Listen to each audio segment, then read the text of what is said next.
Сорил туршилтаар мэдлэг хөтөх арга зүй сэдвийн хүрээнд дараах агуулгаар ярилцах болно. Юунд ихтэй бол хэрэгцээ шаардлага юу байна уу? Сорил туршилтыг хийх алхмууд, ач холбогдол, анхаарах зүйл гэсэн агуулгаар ярилцах болно. Байгалийн ухааны хичээлүүдийн мэдлэг хөтөх үндсэн арга нь бол сорил туршилтаар мэдлэг хөтөөлөх арга зүй юм аа. Тэгээ мөн чанарыг бол сорил туршилтаар бид бол гарын доорх материал ашиглаад эсвэл багш өөрөө үзүүлэх туршилтаар лабораторийн ажлаар гэх зэрэг хэлбэрээр сорил туршилтыг бол явуулж болох юм аа. Байгалийн ухааны хичээл сорил туршилтын үүрэг бол ерөөсөө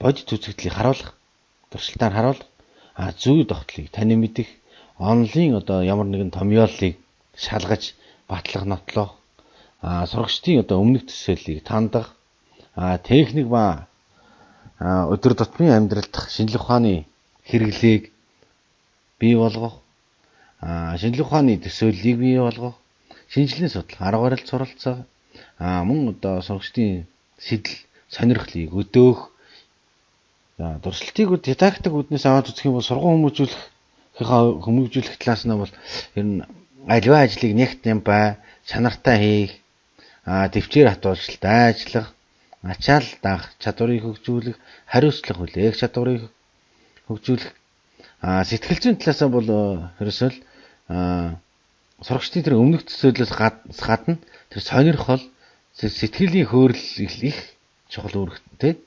За мөн шинжлэх ухаан болон таны мэдхийн талаас нь бол ерөөсөө тодорхой үзэгдэл юмыг бол ажиглах, зүй тогтлыг ажиглах, тухайн үзэгдэлтэй холбоотой асуултуудыг гаргах, таамаглалыг дэвшүүлэх, ямар нэгэн туршилтыг төлөвлөх, багаж тоногдох өрөмчтэй ажиллах, туршилтын үр дүнгээ боловсруулах, таамаглалаа шалгах, батлах, нотлох, харилцан ярилцах, дүгнэлт гаргах, мөн тэндээс ямар нэгэн сайжруулалт хийж сурах, Роберт Гагнагийн дэвшүүлсэн суралцсан үйл ажиллагааны 9 зааварчилгааны 9 алхам гэж байдаг. Энэ алхмаар бол бас сорил туршилт хичээлийг зохион байгуулахад бол бас их тохиромжтой санагддаг. Ер нь бол ийм маш олон ийм загварууд бол байдаг. Эзэмшдийн гаргасан тогтоосон маш олон загварууд байж идэг. Сурагчдын анхаарлыг хичээлд хандуулахаас хэсэг л сурч мэдсэн зүйлээ бусад зүйлд хувиргах, ашиглах чадварыг нэмэгдүүлэх хүртэл ингээд бүх үйл алхмууд байж байдаг. Багш бол энэ хичээл сургалтын хэрэглэгдэхүүн сорил туршилтын заавар, сорил туршилтаа бэлтгэхдээ бол энэ эжди загварыг бол бас ашиглаж болох юм. Өөрөөр хэлбэл энэ эжди загвар сургалтын үйл явцыг бол ерөөс яг алхамжилсан байгаа. Задлан шинжлэх, дизайныг хөгжүүлэлтийг хэрэгжүүлэх, үнэлт дүгнэх гэсэн ийм 5 алхмын хүрээнд бол бас хийгддэг. Сорил туршилтын хичээлийг зохион байгуулахад бол бас яг үндэ толгорч байгаа бас бэрхшээлүүд бас байна. Өөрөөр хэлбэл сорил туршилтыг аюул ослогоо явуулах, хэрхэн зохион байгуулах талаар тайлбарлахад бол маш их хугацаа зарцуулсан байдаг. Энэ 40 минутынхаа хугацаанаас бас нэлээдгүй хугацаар бас зарцуулсан байдаг. Сурагчид сорил туршилтын ажлаа төлөвлөсөн хугацаанд багтааж хийж чадахгүй тохиолдолд бас нэлээд гарч байгаа ажиглагддаг. Сорил туршилтаа бие даан тайлбарлах хугацаа сурагчдад бол хөрөлцөхгүй байх тал ажиглагддаг. Сурагч бол удаан хугацаанд нэг байран дээрээс сууж ажилласнаас болоо жоохон ядрах, заалхах юм бас тал ажиглагдж байдаг. Хэдийгээр сорил туршилтын багшийн заавар дагуу хийсэн боловч үзэгдэл нь ажиглагдахгүй байх тохиолдол бас гардаг. Мөн багшийн хувьд бол тухайн сорил туршилтын хүүхдийн тэр сорил туршилт амжилтгүй болсон тохиолдол бол бас тус бүрдэн нэг бүрчлэн тайлбарлах тийм цаг хугацааны хувьд бол бас боломжгүй байдаг. Сурагчид бол сорил туршилтыг өөр нэг хурдтай гүйцэтгэдэг учраас бас багш бол түүнийг бол маш сайн арга зүйгээр удирдах зохион байгуулах шаардлага гардаг.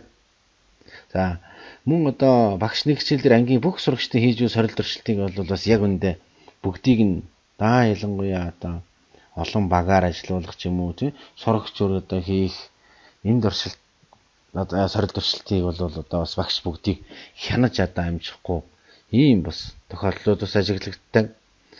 Байгалийн ухааны хичээлээр нөгөө эзэмшсэн мэдлэгээ амьдрал практикаас гарч байгаа асуудлыг шийдвэрлэхэд бүтээлчээр одоо ашиглах хэрэглэх ийм чадвартай болох бол хамгийн чухал ач холбогдолтой юм. Мөн дараагаар нь бол янз маш олон одоо чадваруудад суралцдаг. Түрүүн бол бас дээр бас нэг дурдгажсэн аливаа зүйлийг бол одоо төлөвлөх тийм ээ. Мөн одоо хэмжилт хийх, нэгтгэн дүгнэх, сайжруулах гэх мэт. За мөн одоо бас онлын мэдлэгээ бас туршилтаар одоо баталд нотлох зэрэг бол ач холбогдолтой юм аа. За сорил туршилтын хичээлийг хийхэд бас зайлшгүй бас анхаарах зүйлүүд бол бас байна. Багш бол эхлээд тухайн агуулгын шинжлэх ухааны хувьд зөв ойлгож байгаа хэсгээр бол өөрөө маш сайн анхаарах хэрэгтэй. Өөрөөр хэлбэл одоо байгалийн ухааны талаас холбоо хамааралтыг хүртэл одоо бас бодож үзэх зайлшгүй шаардлагатай. Мөн одоо бас хүүхдүүдийн тавих асуулт үүнд одоо хэрхэн хариулах талаар тэр бас маш сайн бодолцох шаардлагатай. Туршилт хичээлийг ер нь бэлтгэхдээ бол одоо туршилтаас хүүхдүүд яг юу хийх ёстой вэ? Яг ямар санаа гаргах ёстой вэ? Гаргуулах гээд байгаа билээ. Мөн үү? Гэдгийг бол маш сайн бодож тооцоолох нь бол их чухал юм аа. За тэгээд яг бэлтгэл ажлын хувьд бол багш бол нэгдүгээр туршилт ажлыг явуулах ажлыг маш сайн төлөвлөх хэрэгтэй. Багшийн анхаарах зүйлсийн маш сайн бодолцох хэрэгтэй. Туршилтыг хүүхдийн нас сэтгүүн онцлог хэрхэн тохирж байгаа талаар бас маш сайн бодолцох хэрэгтэй. Туршилт ажлаа хэрхэн ямар хэлбэрээр явуулах уу? Тийм үү? Бүлгээр явуулах юм уу? Одоо сурагч бүр хийх юм уу? Багш нэгсэл өөрөө үзүүлэх юм уу? Энэ бүгдийг бол маш сайн бодож бас хийх хэрэгтэй. За мөн туршилтын материалуудыг бас маш сайн цуглуулах хэрэгтэй. Дараагийн нэг чухал зүйл бол багш өөрөө тухайн туршилтын ажлыг заавал хийж үзэж, хэд хэдэн удаа хийж үзэж баталгаажуулах хэрэгтэй. За дараа нь тэр туршилтын бол гаргачлалыг бол хүүхдүүдэд маш сайн өгөх хэрэгтэй. Өгөх талаар бол маш сайн төлөвлөх хэрэгтэй. Ажиллагааны дүрм нэг хэрхэн өгөх эдгээр талаар бол бас нарийн төлөвлөж тэмдэглэл хийсэн байх хэрэгтэй. Дараагийн нэг зүйл сорил туршилтын ажлыг бол хийхэд зайлшгүй туршилтын заавар гэдэг юм хүүхдүүдэд өгөх хэрэгтэй. Энийгээ дагаад бол багш сурагчдаар одоо сурагчид ажиллах тийм ажлын хуудсыг бол боловсруулах хэрэгтэй. За мөн одоо хичээл дээр бол багш бас тодорхой зүйлүүд дээр бол маш сайн анхаарах хэрэгтэй. Өөрөөр хэлбэл сурагчдаас асууж байгаа асуулт мөн үү? Тухайн одоо дадлага ажлыг удирдан чиглүүлэх асуулт, сурагчдын хариулах хариулт энэ бүгдэн дээр бол маш сайн анхаарах хэрэгтэй. Мөн одоо тухайн дадлага ажлыг бас өөрөө үзүүлэх боломжийг бол бас маш сайн бүрдүүлсэн байх хэрэгтэй юм аа. Анхаарал тавьсан та бүхэнд баярлалаа.